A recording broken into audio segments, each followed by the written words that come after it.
We want as many people to enjoy this as possible, but just bear with us if there's any bandwidth constraints.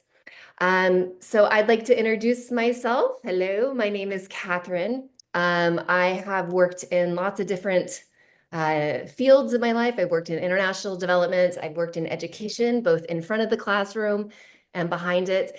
And I work in travel now. And by far, my favorite industry has been travel. I think travel is so dynamic. I think it's part of education. I think it's part of international development. It's an incredibly influential industry. And I am so excited I work for a company that uses travel as a force for good. I run our group travel program at Elevate Destinations. We specialize in nonprofit travel. We specifically specialize in donor trips, although we do board retreats and staff retreats and charity challenges. We really specialize in these donor trips. So we typically take a lot of the logistics, about 90% of them, off the shoulders of nonprofits so they can stay focused on curating relationships, on stewarding them, and the education and the host. This allows them to sort of take on these important journeys and outsource the logistics to us. But I love this because I get to stay connected to amazing change makers around the globe who are working on really important issues. So I love my job so much. I'm so excited to share this webinar with you. I live in Washington, D.C. with my family. And with that, I'm going to pass the mic over to Boya. Thank you, Catherine. My name is Buya Mukonzo Winfred. My friends call me BMW. I serve as the Development and Partnerships Manager at the Kilgoris Project, where I focus on unlocking in-country resources and curating innovative avenues to grow our income and impact. I'm based in Nairobi, and I bring a deeply rooted passion for local connection and community-driven solutions to everything I do. I love the outdoors, from the serene shores of Diani Beach to the untamed beauty of the Masai Mara, which is next to our TKP schools. And this has found its way into my fundraising philosophy. For me, fundraising is about exploration, it's about resilience, and it's about finding inspiration in the unexpected. Off the clock, I'm a devoted mom, a budding golfer and cyclist, thanks to my kids and fundraising. And so one question I constantly ask myself is, what's the worst that could happen? And then I go for it unafraid. So I knock that door unafraid. I send that cold email unafraid. I'll pass it over to my colleague David to introduce himself. Thank you, Buya. My name is David Lemiso. I'm Executive Director at the Kilgoris Project, where I spearhead initiatives and to deliver quality education, nutrition, and healthcare to children in Kilgoris, Kenya. Growing up in rural Kenya, I trekked over 30 kilometers each day to attend school, often walking through the dangers of wild terrain animals by elephants, buffaloes, and lions. That journey shaped my deep appreciation for education and the fuel by passion and making it more accessible and even safer for the current generation. Today, I'm humbled to help and burst barriers for children in my community. I led a team of about 150 dedicated staff and oversee the organization's daily operation, strategic and initiatives, and partnership. My leadership approach is rooted in community empowerment, collaboration, and sustainable impact. I'm also a proud husband and the father of 3, drawing daily inspiration from my family and the belief that the strong community starts with opportunity, dignity, and hope.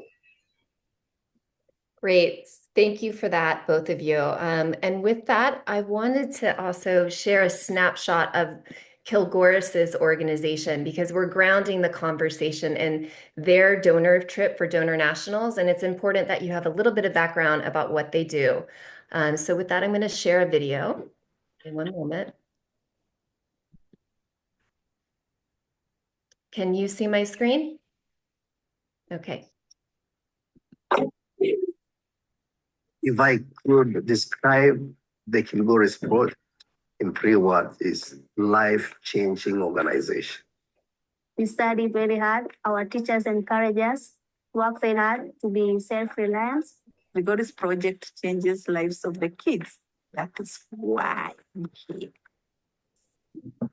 Since it started about 15 years ago, I could see the transformation through education, health, feeding, and even opportunity, reaching out to the community and see how they can improve.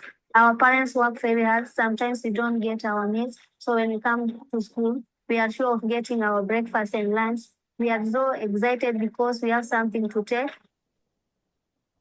The TKP schools have changed the community in great ways. First, for health, because our health officer goes around and teaches even the parents the basic health issues, and the kids are being taught in school. And also the diet that we give in our schools is balanced diet, which improve the health of the children. And also education-wise, because our schools are so different from others, we have enrichment programs and we change the kids holistically, spiritually, and all that the child needs to grow up. I like school because it makes me be self-reliant, to help the poor. That's why I am studying very hard to be a lawyer and fight the poverty in the world.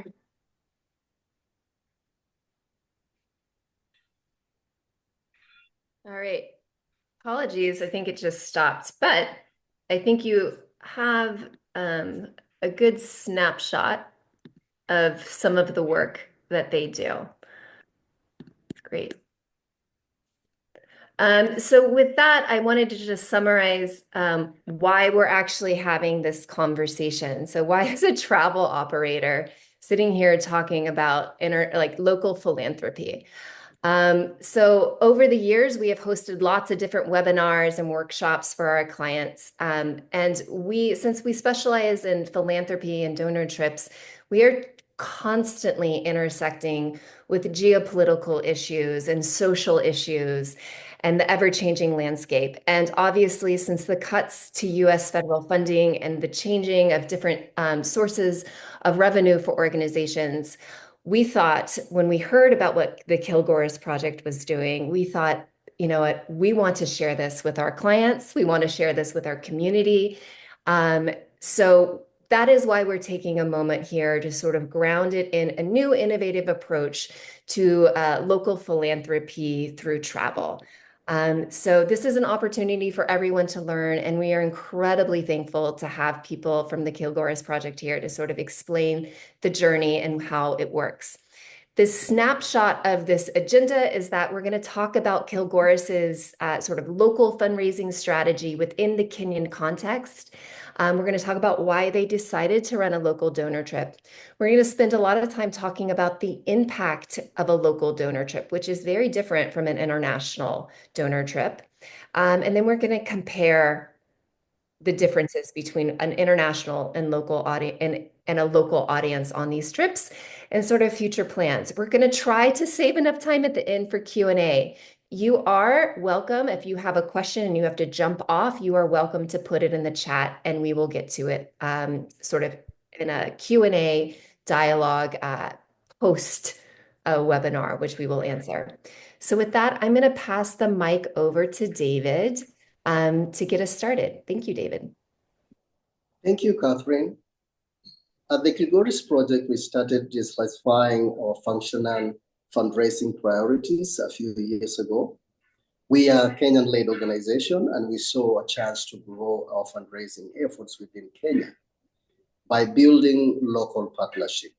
This emphasis on our local philanthropists and even partnership began before the recent changes in the US federal aid. We believe that also focusing on our fundraising efforts locally, we will find new, unique ways to raise support, and if it's working. Our aim was to make our funding more sustainable and also to connect to local efforts with our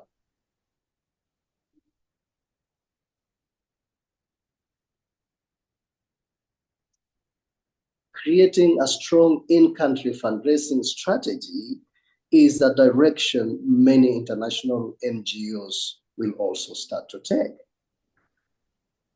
Thank you, David. It sounds like you're really focusing on broadening your scope of where you're sourcing your funds from. With that sort of, Boya, what do you say, how would you describe the Kenyan philanthropic landscape? What does it look like? Thank you, Catherine. So in order to achieve what David mentioned, first and foremost, we needed to deeply understand what local philanthropy looks like in Kenya.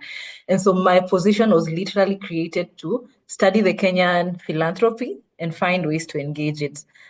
Because Kenyans are deeply philanthropic, but our philanthropy and our giving happens differently. So, for example, last year when we had the anti-finance protest bill, we had a nationwide crowdfunding campaign, and we had 40,000 Kenyans raise about $230,000 in a record 1 week, surpassing our initial goal of $78,000. In 2011, way back during a severe drought in Kenya, we as Kenyans united under the Kenyans for Kenya initiative and raised over $5.2 million, and approximately, that's in cash, and approximately $2.3 million in kind. So that being said, I'm just trying to say that our generosity speaks for itself. Kenyans dig deep, especially in times of crisis. And these are two examples that show that we as Kenyans have a vibrant culture of giving and we care deeply about our future. But then our giving often leans towards informal and event-driven contributions, typically tied to immediate personal needs or community needs like medical emergencies, weddings, dowries. And so while these acts of generosity are usually heartfelt, they tend to be short-term, tend to be emotionally driven, and with very little structure for long-term impact or follow-up. And in very many cases, and from my own experiences, once someone has contributed to mchango or harambee, which translates to fundraiser in English, there's very little or no follow-up. Rarely do we go back and ask how the funds were used, what impact was achieved, or how can we help further. And in many instances, when someone is invited to contribute and they had already contributed, they will say something like, "I already contributed to that," and so what does that do? Literally, this highlights a gap between our natural culture of giving and the principles of philanthropic giving, which includes accountability, long-term planning and outcome measurement. And so as Kenya's social and economic challenges grow complex, there's a pressing need to evolve from reacting giving to a more sustainable and transparent and coordinated form of philanthropy. And we are already working towards that currently. We have organizations like the East Africa Philanthropy Network, who are trying to build this shift by nurturing dialogue, improving giving practices, and just advocating for systems that support thoughtful and impactful giving. And so this local donor trip, which is a tried and tested concept, through this trip, the Kilgoris Project was just trying to contribute to this. So this trip was an opportunity to first and foremost create a deeper understanding and connection, and most importantly, just get Kenyans to make a long-term investment to the Kilgoris Project. And what we found during this trip, which we already knew, but just not to that extent, was that seeing the impact in the community firsthand could actually transform giving from a one-time action into a very meaningful partnership. And so through this trip, what we did was invite Kenyans to a different type of giving strategy. So just asking someone on a multi-day trip meant you were asking for more than their paycheck. It just signaled that you wanted to explore a deeper relationship with them. We wanted to know them, and we wanted them to know the Kilgoris Project and what they are doing to transform the community. So with that, I just would like to pass it back to David to elaborate how we collaborate. Thank you, Boya. As an executive director and a local fundraising manager with Buya, we work partnership to advance our fundraising efforts in Kenya. We have adopted approaches used in the US fundraising market and tailored them to the Kenyan context. For example, we've seen great success with events. Kenyans in Nairobi love networks. Fundraising events are well attended and help generate revenue, but also create space to share our mission, build awareness, and connect with potential donors and partners. A great example of this was our recent golf tournaments. The most recent one, held in October, led to a powerful outcome. Several attendees began discussing their interest in visiting Kilgoris to see our work firsthand. That conversation sparked the idea of a donor trip. Really be inspired by the impact of homegrown organization working for the next generation. We used Kenyan sense of pride in their own country and curiosity about our work to invite guests into a signature trip just for them. So I'm curious because most of our clients sometimes struggle with the promotion and filling of these journeys. How did you go about your promotion of your local donor trip? What worked for you? Thank you, Catherine. So what worked for us was that we first and foremost started by choosing dates for the trip, which is ordinarily what anyone who's planning a trip would do. But we ensured that these dates highlighted a milestone. So the trip dates were structured around celebrating a new partnership that we are launching with Girl Rising. We wanted to celebrate this collaboration. And so we structured our trip around a galvanizing event. And on your second question, to promote our trip, we employed a blend of strategic ways, which included word of mouth, networking events, leveraging on the membership organizations that the Kilgoris Project is a part of. And for nonprofits, we strategically market this through linking and learning. And if you're hearing linking and learning for the first time, so linking and learning is a powerful concept in East African nonprofit sector, which really just emphasizes collaborative growth. So organizations actively seek out and engage with other organizations just to learn, adapt, or improve their practices. It's almost like an exchange program that happens within organization in East Africa. And so in the Kenyan and the broader African context, this approach usually encourages nonprofits to move beyond competition and embrace peer learning, mentorship, and open knowledge exchange, And so we strategically used linking and learning and packaged our programs as a rich experience for other nonprofits to come and see what we've done over the past 25 years. And of course, having been around for over 25 years and having very impactful program, this gave the Kilgoris Project credibility. And this was a win-win because it was structured in a way that while we were making an income from the trip, they also had a chance to come and learn. So through linking and learning, we opened up the Kilgoris Project, literally like a living classroom. So, and as we opened this up and they came and learned from us, we not only strengthened our leadership in the nonprofit sector, but also had a chance to just build trust with the partners and funders, demonstrating transparency, impact, and a commitment to grow the broader nonprofit ecosystem. In terms of the organizations that we belong to, we leveraged on regional and corporate networks, especially through the East Africa Philanthropy Network, where many attendees had already been involved prior through our Gold Philanthropy Initiative, as David had stated. So already we had built trust through the existing events, and it was very helpful for us to, just market the events. And so for corporate partners, we also market it differently to them. We marketed this as an opportunity for them to just connect and network with their peers in a meaningful setting. And also prior to that, we already had like individuals with meaningful relationships with each other and stakeholders. And that was important in just, people telling people about Kilgoris and, encouraging them to come on board and travel with them. And so also David, when David was speaking, he talked about the networking culture of Nairobi. If you're in Nairobi, one of the things that we constantly tell each other is, you should know people.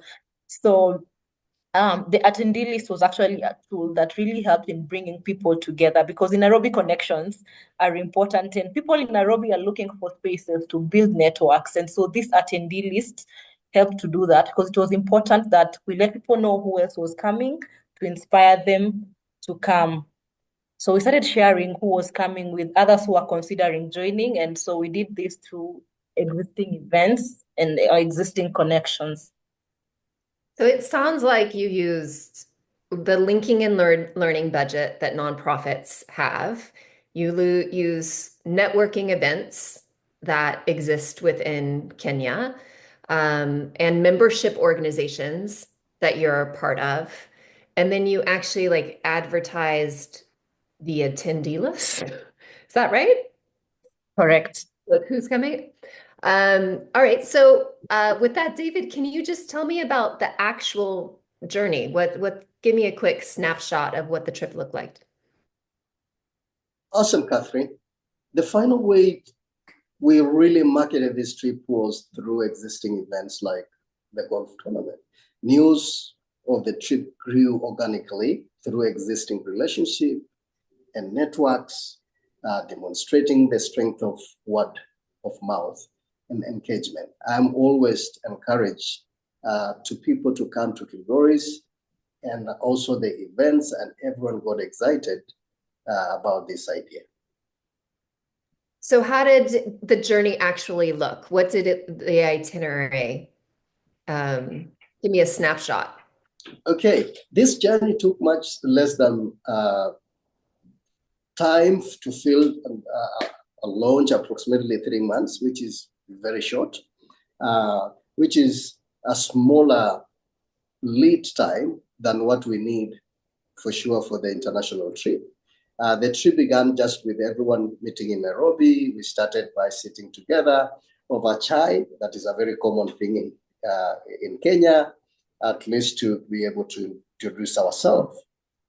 Each person, what was most excited is to see and learn, which helped us to shape the trip around their interest.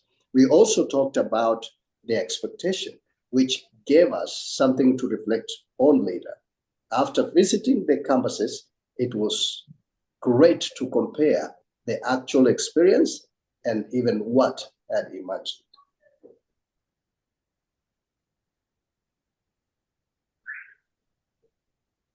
Thank you, Catherine.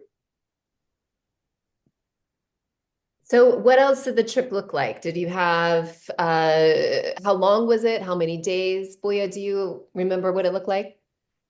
Yes, I do. So, after the chai conversation in Nairobi, what we did next was just get into our trucks and begin the 6-hour drive to Kilgoris. And so along the way, we stopped briefly for lunch. Then in the evening, when we got to Kilgoris, we had dinner and we all went to bed. But by the time evening came, because it spent literally 6 hours on the road together, it was clear that bonds were already starting to form among the group. So over the next 2 days, what we did was we visited 4 of our 6 campuses, literally like it was not enough time to visit all of our 6 campuses. And so at each of these campuses, we were warmly welcomed by the students and the staff. And during this visit, what we did was tour the campus, meet the teams, enjoyed performances from dance group and presentations from different clubs, including the scouts and music team. What we wanted to do with this is just to give a full picture of our work and how we support both our students and the staff. In addition to this, I think one of the things that we really highlighted was the culture of the Maasai tribe, and also since our campuses are just an hour from the Maasai Mara, we spent the 4th day on safari, which was a highlight for everyone. And this was a highlight because surprisingly, over 70% of the guests we had, despite living in Kenya, were actually visiting the Mara for the first time. So this made the experience a true highlight. And then also during the trip, we had a chance to just connect, reflect, and explore more ways in which the travelers could continue staying connected with our mission. And one of the things that also came out is that, I think there's a general misconception that locals don't want to engage in the diverse culture of their own country and landscape.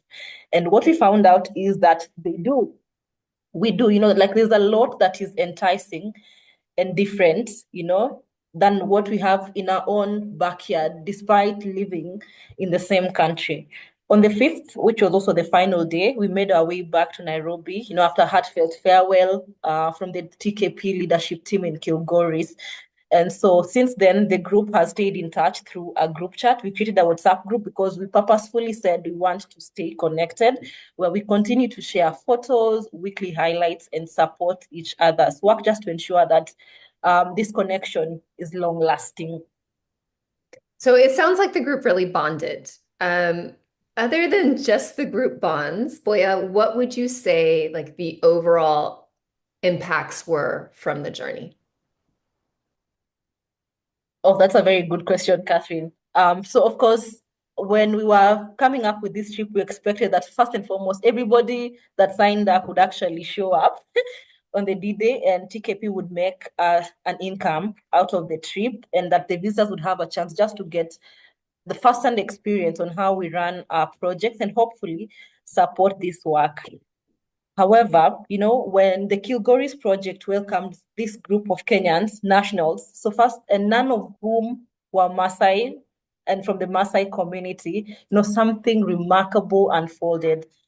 Traditionally, I would say philanthropy in Kenya, from my experience, has been rooted in ethnic and geographical affiliation, with most donors giving back to their communities of origin.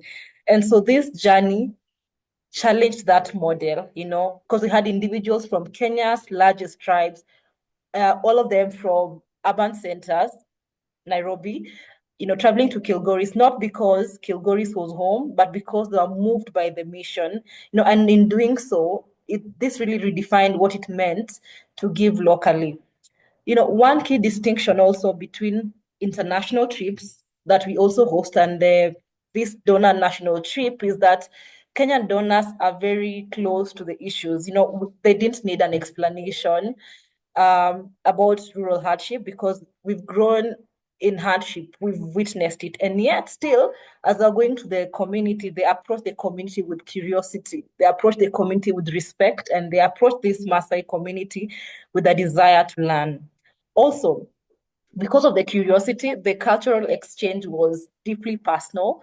And the Kilgoris Project leadership team gifted our guests with Maasai shukas, and they wore the shukas all day, with pride, and just continued to learn about local traditions. So there's such a deep cultural exchange.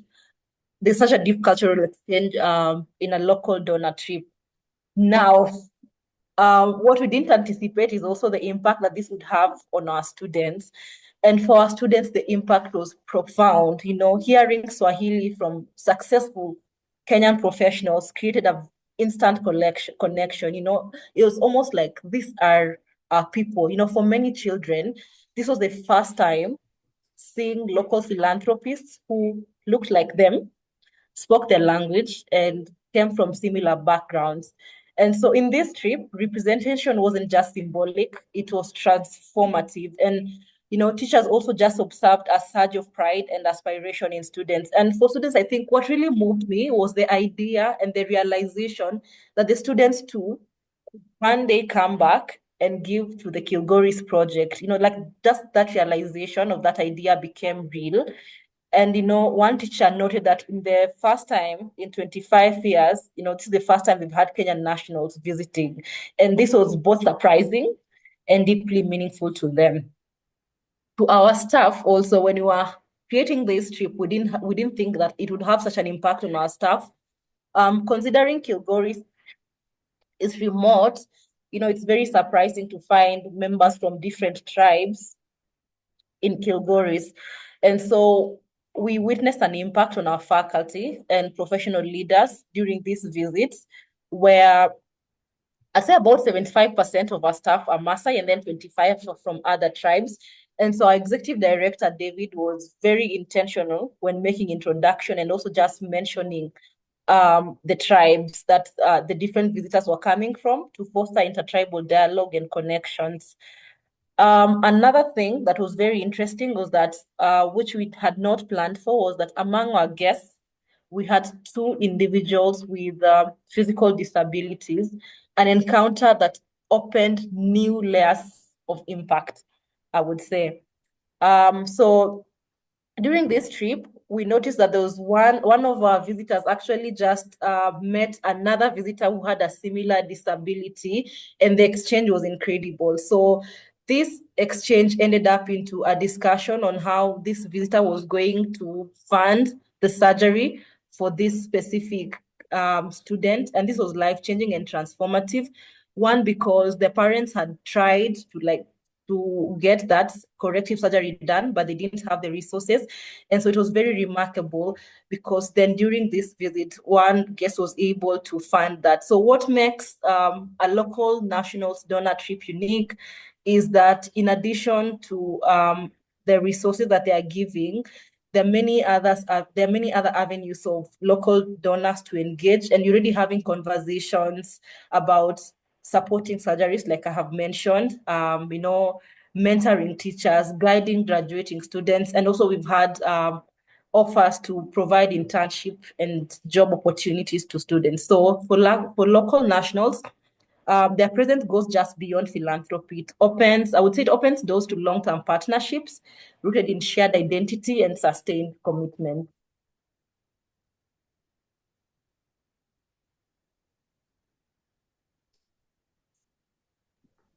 It sounds like this was an incredibly generous trip for your very first donor trip, and that a lot of lasting connections came out of this. Can you sort of explain a little bit about what happened with the donors themselves after the trip, Buya?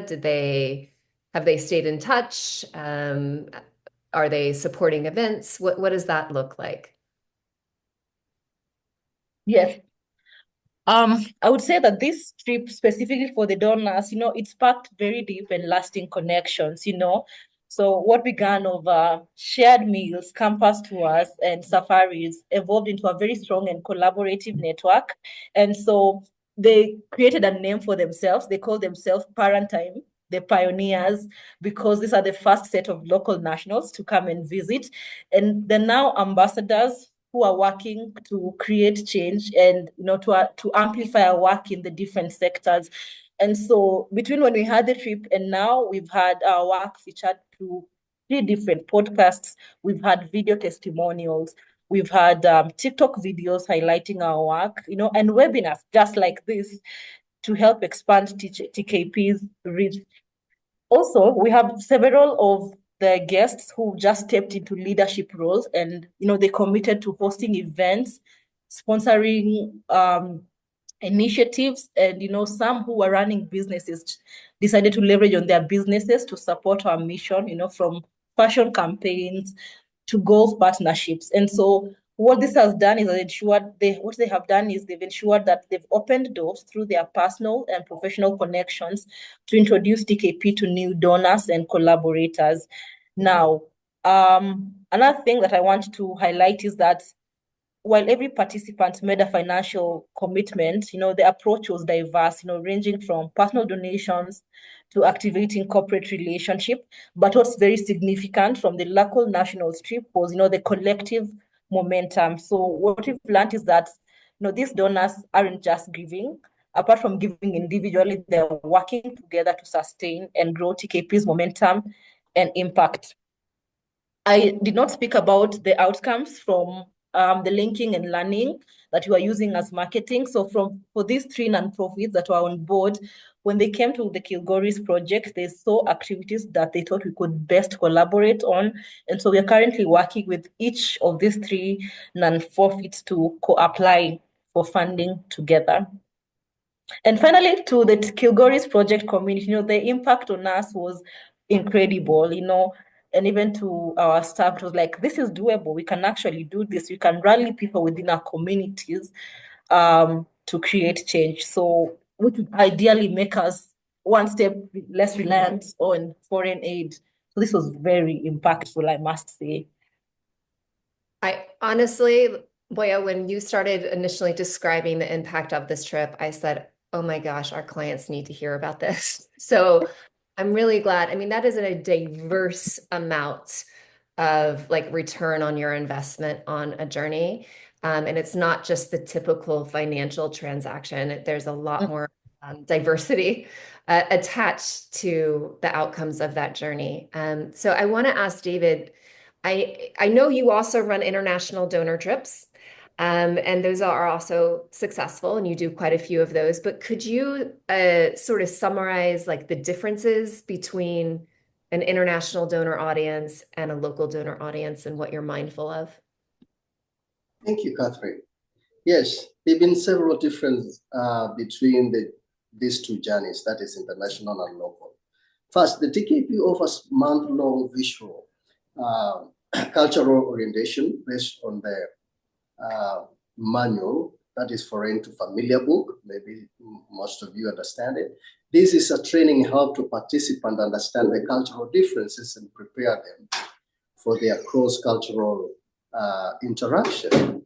However, many of the local travelers have either experienced rural Kenyan or came to similar rural background to Kilgoris, which gives them a deeper and more intimate understanding of the area.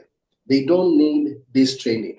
While we always aim to communicate an expectation clearly, which didn't change between these groups, but local travelers typically have a different aspect, level of insight going to the trip than the US-based travelers who may not have the same frame of reference. Also, second, we utilize the pride Kenyans feel in the Kenya and motivate people to support their own future and even country development with donor national trips, which is incredible. Kenyan nationalism is absent in the conversation with international donors.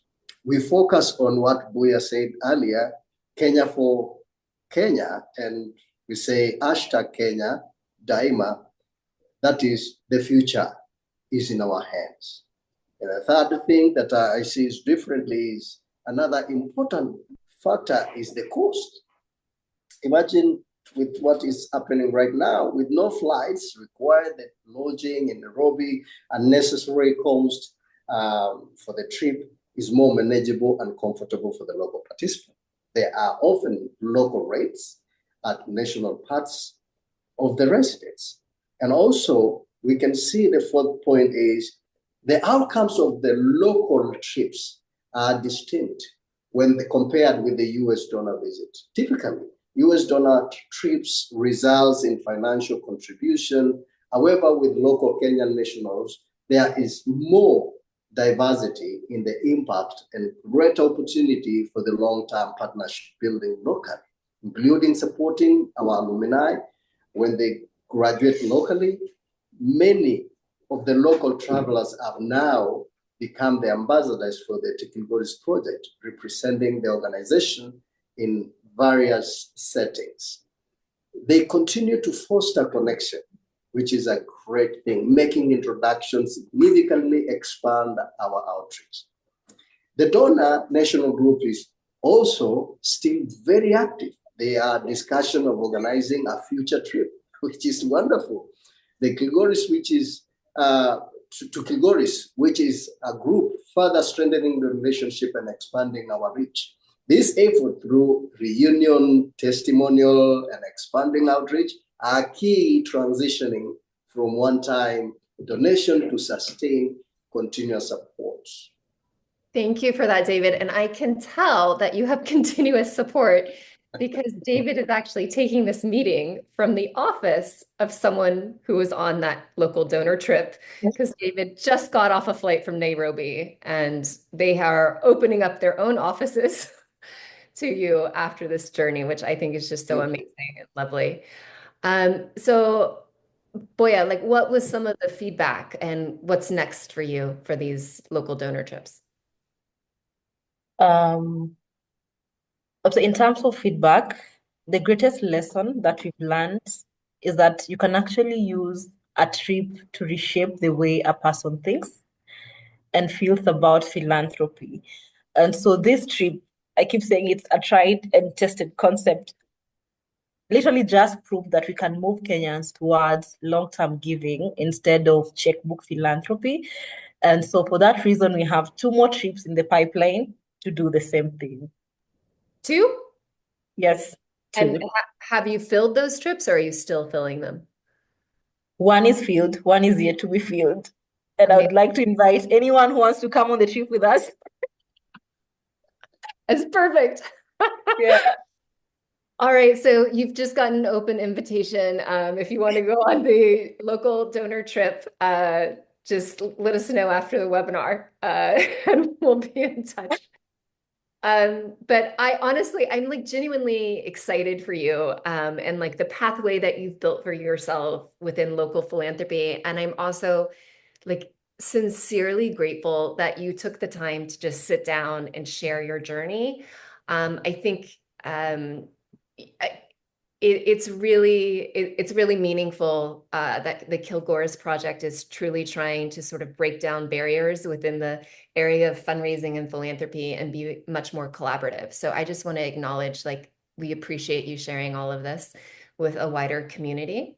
And then I just wanted to touch on a few things because a lot of our clients are running international donor trips, but they may not have enough local donors to manifest or create a trip just for local donors.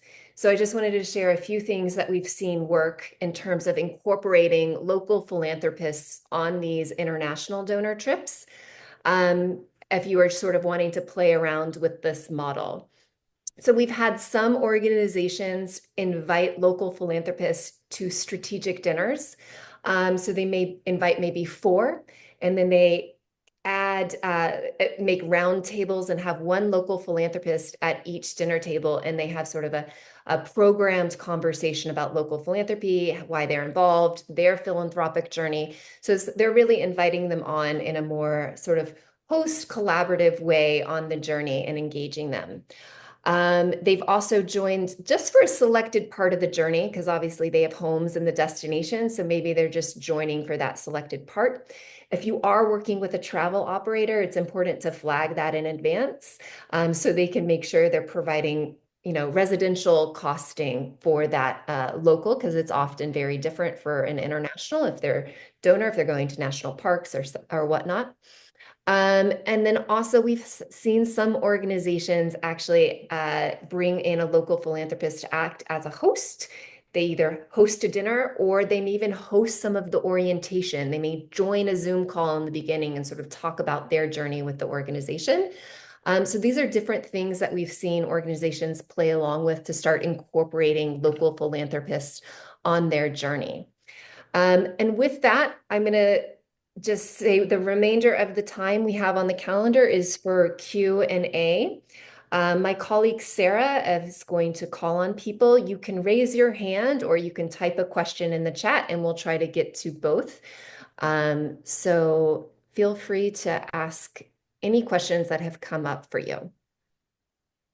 So we have a question from Lara in the chat, and she says, can you speak to the reflection part of the trips while on the ground and difference, if any, between international and local groups? So Boya, did you guys, or David, did you have any debriefs with the participants or reflection sessions during the journey itself for local philanthropists? Yes, Catherine, we had, and each and every evening after the long day of visiting the school, we could come together and have the feedback. And it was a very good time and opportunity to hear what they were really, what they expected and what they've seen, and which was so impactful. We got to learn a lot of things, like they never, many, they got into surprise that they've never thought something like that could really happen. And they were so much motivated to see the next day. So yeah, it was good to have every evening we had debriefing, and it was so important to us to know like what the next they will look like, or what is our partners or our plans that we are together having their opportunity. Are they really enjoying? Is it boring? But it was so fascinating that they were really enjoying, feeling even like we could really extend for another week or so.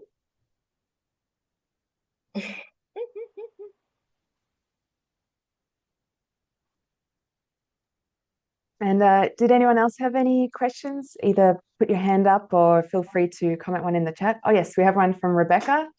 Is there anything you would do differently on your next donor national trip? Wow.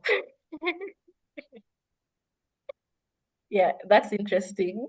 Yeah, there's so many things that happened by accident, and these are things that I want to say we want to intentionally incorporate in the next trip, specifically for a trip that is happening in May. And so, we looked at the feedback and these things that happened accidentally in the previous trip. And so we wanted to ensure that we are more intentional about planning the trip. One of the key areas that we wanted to improve on, I would say, is setting the context really early, because providing clear introductions, articulating the purpose of the trip, outlining expectations, so way before the trip, to ensure that they start forming connections before the trip, because we felt that this would really create or open the door for deeper collaboration throughout the trip. And then also one thing that happened by accident was networking. And so in our next trip, we want to incorporate a structured networking evening, because the networking events, the connections were informal, but just to ensure that we have a dedicated space that will allow participants to engage more meaningfully with one another. Now, another thing that we're going to work on is probably, we just one of the things that came out was it was very intense. So we now recognizing the value of pacing, to avoid burnout and allow time for reflection. And so we'll include a slower paced day near the end of the trip, perhaps like half a day break on the second last day, to give participants a chance to just process their experiences and rest. And then based on the feedback that we received from our last group, there is that the participants emphasized they had a strong desire to connect deeply with the local community. And so in this next trip, we'll be dedicating a full day to immersive cultural engagement, including visiting local markets, spending time with community members, and home visits. This will give an opportunity for our guests to understand the daily life within the Maasai communities. Another thing that we want to intentionally include is an experience of the cultural tradition, such as the Maasai naming ceremony. Ideally, what happens during the Maasai naming ceremony is that guests get to be named. So they receive a Maasai name and just learn about the significance and structure of the tradition naming system, which has usually, when it happens to our guests, it leaves a lasting impression. And then finally, one thing that we might do differently is we are looking at the possibility of expanding the trip by an additional day, to give us more time to either visit additional campuses or continue to deepen our community involvement, depending with the group's interest and energy. Yeah, so those are the many things that we might change. Fantastic. Helen, I see you have your hand up if you'd like to unmute yourself and ask your question. Thank you so much. Thank you, Buya, for such a wonderful presentation and sharing. Did you identify the local philanthropists? Were they already part of your networks, or you opened it up to the public? It just invited people who had an interest in this. I'm just curious as to the process that you used to have the philanthropists join you on this journey. Thank you. Thank you, Helen. I talked about that in the beginning. I'm sure that once the recording goes out, you'll have a chance, but I can touch briefly on it. Word of mouth, and then we had already existing members within our networks. We leveraged our membership within some membership organizations, so we already had a relationship with most of these people that you are engaging. So it was very, and we had built trust and credibility. So it was a little easy for us to gain their trust to travel to Kilgoris with us. But we had ideally engaged most of them for a period of about 1 year through the different events that we used to host within Nairobi. David also invites anyone to Kilgoris the moment he meets them. So within a minute, you pretty much have an invitation to go to Kilgoris. So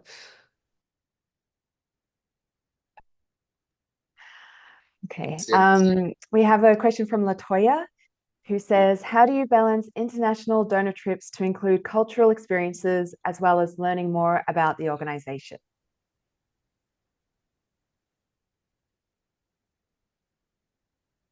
Okay. Sorry, sir. Thank you. Go ahead, Buya. No, I didn't hear the question. I'm glad that David had the question, so David can take that question. Yeah, thank you. If I really got it well, international donors trip, and what we usually do is, as I said earlier, we usually have we have a cultural aspect training. At least before they come, at least they have to be trained. There's a book called Foreign to Familiar. They need to train and to know different cultures, having to come here. But also, we usually also have debriefs. And every time, when they visit Kilgoris, by the time they arrive, they will be given a very comprehensive history of the place and even culture and the way they are supposed to maybe to act upon or to respond some of the things. And after going to a school, which is maybe a new setup, then by the evening again, we have to sit and talk and even to hear what they have found, any kind of challenge or any kind of unexpected that they did not really expect has happened. So we do have debrief again. So the manual first in training in the international to let them know and what they expect. Then by the time they are on the ground, we tend again to debrief every day as per the location, because we have different locations, different areas, different terrain. So we come together and we give them opportunity to ask, and we try to train more about each and every setup. So training is not only once, it's day to day until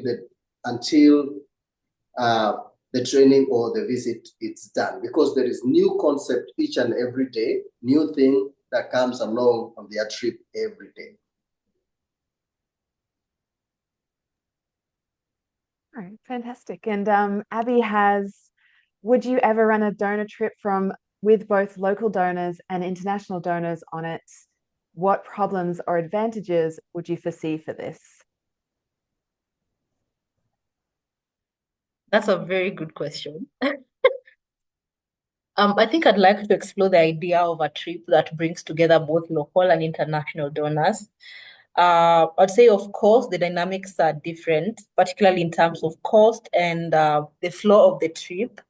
But that being said, I'm open to just co-creating this experience and seeing how that takes shape and share the lessons and learnings. That's right.